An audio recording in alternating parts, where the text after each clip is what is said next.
Mangalagiri CK convention సెంటర్లో వేటు news కాంక్లేవ్కు ముఖ్య అతిథిగా హాజరైన ఏపీ సీఎం చంద్రబాబు.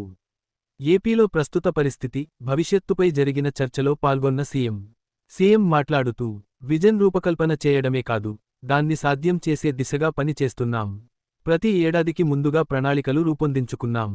ఈ ఏడాది, గతేడాది డబుల్ డిజిట్ గ్రోత్ సాధించగలిగాం అని అన్నారు.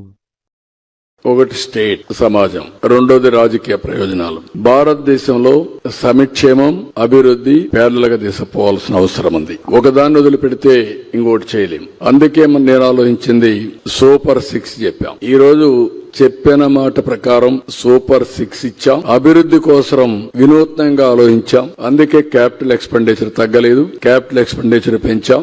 రెండు సమాంతరంగా తీసుకుపోతూ సమర్థత పెంచి ఎక్కడికక్కడ లాస్ట్ ఇయర్ 12%, ఈసారి 12% ప్లస్ తీసుకురావడానికి మేము 17 అనుకుంటున్నాం. కనీసం 13-14% తీసుకొస్తాం. అంటే నేనేమంటున్నానంటే ఇక్కడ మనం సమాజం గురించి ఆలోచించాలి. నేను రాజకీయాలే ఆలోచించుంటే హైదరాబాద్ సిటీ అభివృద్ధి అయ్యేది కాదు. నేను రాజకీయం ఆలోచించుంటే పవర్ సెక్టర్ రిఫార్మ్స్ తెచ్చేవాడిని కాదు. ఎప్పుడు కూడా లీడర్ అనేవాళ్లు వినూత్నంగా ఆలోచించి అవసరమైతే భావితరాల భవిష్యత్తు కోసం పనిచేస్తేనే అప్పుడే సాధ్యమవుతాయి.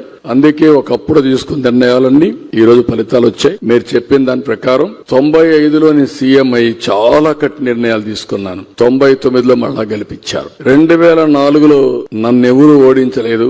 నేను ఆ రోజు ఒక తపన ఏదో చేసేయాలని ఆలోచించాను. రెండు బ్యాలెన్స్ చేయలేకపోయాను. భవిష్యత్తులో ఎవ్వరికి అనుమానం అవసరం లేదు. బ్యాలెన్స్ చేసుకుంటూ సంపద సృష్టించడమే కాదు, ఆ సంపదను మళ్లీ అర్హులందరికీ అందజేస్తూ ఎకానమీ బిల్డప్ చేసే బాధ్యత ఈరోజు కూటమి ప్రభుత్వం తీసుకుంటున్నాం. అంటే మీరు గుర్తుపెట్టుకోవాల్సింది, హైదరాబాద్ లో ఫస్ట్ నేను ముఖ్యమంత్రి అవుతాను, జీతాలు ఇవ్వలేకపోయాను. 3 నెలలు జీతాలు ఇవ్వలేదు. అక్కడి నుంచి సంక్షేమ కార్యక్రమాలు కూడా ఆ రోజు ఇవ్వలేని పరిస్థితిలో అన్ని కూడా రివ్యూ చేశాం. రివ్యూ చేసి కొన్ని కఠినమైన నిర్ణయాలు కూడా తీసుకొని 10 సంవత్సరాల్లో ఒక ఎకో సిస్టమ్ క్రియేట్ చేశాం. ఆ తర్వాత వచ్చిన ఇప్పుడు మీరు అన్నారు ఎగ్జాక్ట్ గా 25 సంవత్సరాలు లేదంటే 27 సంవత్సరాలు హైదరాబాద్ అభివృద్ధి. పబ్లిక్ పాలసీ ఎప్పుడు కూడా ప్రజలందరూ గాని సహకరిస్తే, ఆ రోజు నేను ఐటీ గురించి మాట్లాడాను. ప్రతి ఒక్క ఇంటికి ఒక ఐటీ ప్రొఫెషనల్ ఉండాలని చెప్పాను. చదివించిన తర్వాత హైదరాబాద్ లో ఉద్యోగాలు వచ్చాయి. అక్కడి నుంచి విదేశాలకు వెళ్లారు. కడాన నాదేళ్ల సత్య హైదరాబాద్ మైక్రోసాఫ్ట్ లో పనిచేసి, దానికంటే ముఖ్యంగా ఈ రోజు ప్రపంచంలో హైయెస్ట్ పర్ క్యాపిటా ఇన్కమ్ చూస్తే ఆ దేశస్తులు కాదు, ఇండియన్స్ లో ఎవరు ఎక్కువ ఉన్నారని చూస్తే 30-35% తెలుగు వాళ్ళు. ప్రపంచంలో ఎక్కడికి పోయినా 30-35% తెలుగు వాళ్ళు. 20 ఏళ్లలో ప్రపంచంలోని హైయెస్ట్ పర్ క్యాపిటా ఇన్కమ్ వస్తే 10 ఏళ్లలో సాధించలేమంటే కరెక్ట్ కాదు. ఎప్పుడు కూడా సంకల్పం ఉండాలి, మెగా డ్రీమ్స్ ఉండాలి, అప్పుడే ఏదైనా సాధ్యం. అందుకే నేను చెప్పింది మీకు, ఎవ్రీ 15 days కి ఒకసారి కేబినెట్ మీటింగ్ పెట్టాం. అదే సమయంలో ఎవ్రీ 15 days కి SIPB మీటింగ్ పెట్టాం, SIPC మీటింగ్ పెట్టాం. ఈ రోజు గర్వంగా చెప్పగలుగుతున్నాం, దగ్గర 10 లక్షల కోట్ల రూపాయల పెట్టుబడులు 15 నెలల్లో తీసుకొచ్చామంటే అది ఈ ప్రభుత్వం యొక్క పని విధానం చేసి నిరూపిస్తున్నాం. పబ్లిక్ ఏదైతే మేము చెప్పామో ఆ రోజు దాన్ని నిలబెట్టుకోవాల్సిన అవసరం ఉంది.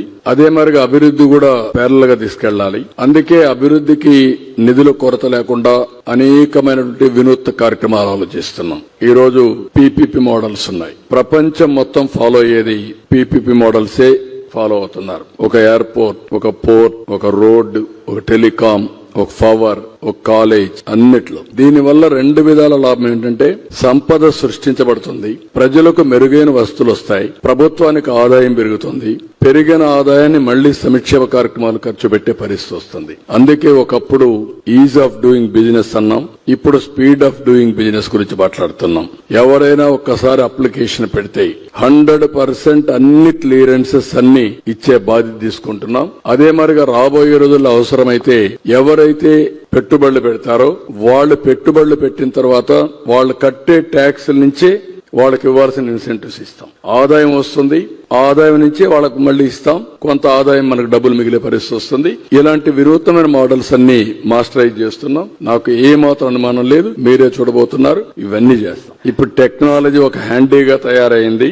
ఆ రోజు ఐటీ గురించి మాట్లాడేవాడిని, ఇప్పుడు ఐటీ గురించే కాకుండా ఏ ఆఫీసర్ ఏ విధంగా పనిచేశాడో టోటల్ గా డీటెయిల్స్ అని అప్డేట్ చేసే పరిస్థితి వచ్చింది. కాబట్టి బాగా పనిచేయించడం తప్ప ఎవరిని అవమానం ఇచ్చే పరిస్థితి ఉండదు. మీరు చెప్పినట్టు ఒకసారి కుండోలు గుర్తుపెట్టుకోవాల్సింది, నేను ఒక మాట అన్నాను, వీఆర్ ఆల్ ఇన్స్పైరింగ్ టైం అని. ఇన్స్పైరింగ్ టైం అంటే ఏంటి? ఈ రోజు గవర్నమెంట్ లో 1 ఇయర్ లో 700 సర్వీసులు వాట్సాప్ గవర్నెన్స్ ద్వారా ఏ ఆఫీసుకు పోయే పని లేకుండా మీకు నేరుగా అందించే పరిస్థితికి వచ్చాం. రెండోది, గవర్నమెంట్ డేటా అంతా డేటా లేక్ తీసుకొస్తున్నాం. సెంట్రల్ గవర్నమెంట్ ప్రోగ్రామ్స్ కూడా తీసుకొస్తున్నాం. ఇది కాకుండా ఆధార్ గాని అదర్ అథెంటికేషన్ తీసుకుంటున్నాం. ఫ్యామిలీ యాజ్ యూనిట్ తీసుకుంటున్నాం. ఇంకొక పక్క హౌస్ ని కూడా జియో ట్యాగింగ్ చేస్తున్నాం. ఇవన్నీ చేసిన తర్వాత ఆర్టిఫిషియల్ ఇంటెలిజెన్స్ వచ్చింది. టెక్నాలజీ వాడుకుంటే బ్రహ్మాండంగా ఉపయోగపడుతుంది. దుర్వినియోగం చేస్తే మనకు అదే మరిగా దుష్ఫలితాలు కూడా వస్తాయి. అదే సమయంలో ఈ రోజు రియల్ టైమ్ లో శాటిలైట్స్ వచ్చేసాయి, డ్రోన్స్ వచ్చాయి, సీసీటీవీ కెమెరాలు వచ్చాయి, ఐఓటీలు వచ్చాయి, ఏదైనా హెల్త్ కండిషన్స్ మానిటర్ చేయడానికి వేరబుల్స్ వచ్చాయి, సెన్సార్స్ వచ్చాయి. నవంబర్ లోపల 42 పారామీటర్స్ ఏది కావాలంటే అది రియల్ టైమ్ లో తీసుకుని హిస్టారికల్ డేటా పెట్టి సరైన నిర్ణయం కూడా ఏఐ ద్వారా మళ్ళా లాస్ట్ మైల్ కమ్యూనికేట్ చేసే పరిస్థితికి వచ్చాం. ఇలాంటి వండర్ఫుల్ డేస్ లో అచీవ్ చేయలేకపోతే దానికి కారణం మన యొక్క చేతగాంతనం అవుతుంది. నేను ఇంకొక దానికి కూడా గర్వపడుతున్నా. ప్రపంచంలో అన్ని దేశాలు మీరు చూస్తున్నారు, అన్ని దేశాల్లో ఏదో ఒకలాంటి సంక్షోభం వస్తా ఉంది. నేను నేపాల్ చూశారు, ఆ మధ్యలో ఫ్రాన్స్ చూస్తున్నాం, ఇంకా చాలా దేశాలు ఇది ఉంది.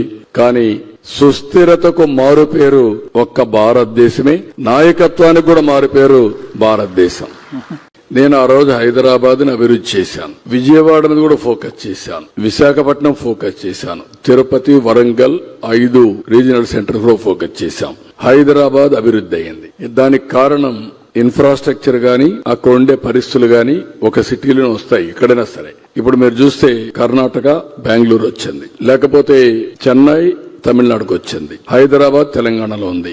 ఇలాంటి చూసినప్పుడు అన్ని ప్రాంతాలు అభివృద్ధి కావాలి. కొన్ని ప్రాంతాలకు కొన్ని అడ్వాంటేజెస్ ఉంటే ఆటోమేటిక్ గా అభివృద్ధి అవుతూ ఉంటాయి. అదే ఈ రోజు చూస్తే 67% service sector Telangana, 67% service sector. కాబట్టి ఆదాయం జీఎస్టీపీలో 9.3%. అదే ఆంధ్రప్రదేశ్ కు వస్తే 35% అగ్రికల్చర్, తెలంగాణ 14%. ఇక్కడ వచ్చే కొద్దికి మన ఆదాయం జీఎస్టీపీలో 6.3%. 3% జీఎస్టీపీలో రాష్ట్రానికి వచ్చే ఆదాయానికి డిఫరెన్స్ ఉంటుంది. సర్వీస్ సెక్టర్ మాక్సిమం ఇన్కమ్ ఇస్తుంది. అందుకే ఆ రోజు నాలెడ్జ్ ఎకానమీకి వెళ్ళాం, అది నిజమని ప్రూవ్ అయింది. ఈ రోజు విశాఖపట్నం, విజయవాడ, అమరావతి, తిరుపతి ఇలాంటి సిటీస్ అన్ని డెవలప్ చేసి మళ్లీ ఐటీ గాని, బ్యాంకింగ్ గాని, ఇంకొక పక్కన టూరిజం గాని, ఎడ్యుకేషన్, హెల్త్ ఇవన్నీ డెవలప్ చేస్తే మళ్లీ మనకు ఆదాయం పెరిగే అవకాశాలు వస్తాయి. ఒక పక్క ఇవి చేస్తూనే వ్యవసాయం మేజర్ గా ఉంటుంది. కాబట్టి వ్యవసాయ ఆధార పరిశ్రమలు కూడా వెళ్ళాలి, ఫుడ్ ప్రాసెసింగ్ కూడా వెళ్తే ఇది సాధ్యం అవుతుంది. దానికి నేను డీటెయిల్డ్ గా తయారు చేసింది మీరు చూస్తే చాలా స్పష్టంగా తయారు చేశాం. రాబోయే రోజుల్లో ఏ విధంగా ఏ సెక్టర్ ఏ విధంగా ట్రాన్స్ఫర్మేషన్ రావాలనో దానికి డీటెయిల్డ్ గా తయారు చేసి ముందుకు పోతాను. Get your personal loan today through BSK associates. యువ భారత్ టీవీ నందు మీ పర్సనల్ ఇంటర్వ్యూ మరియు వ్యాపార ప్రకటనల కొరకు ఈ నెంబర్ని సంప్రదించండి. వీక్షకులకు ధన్యవాదాలు.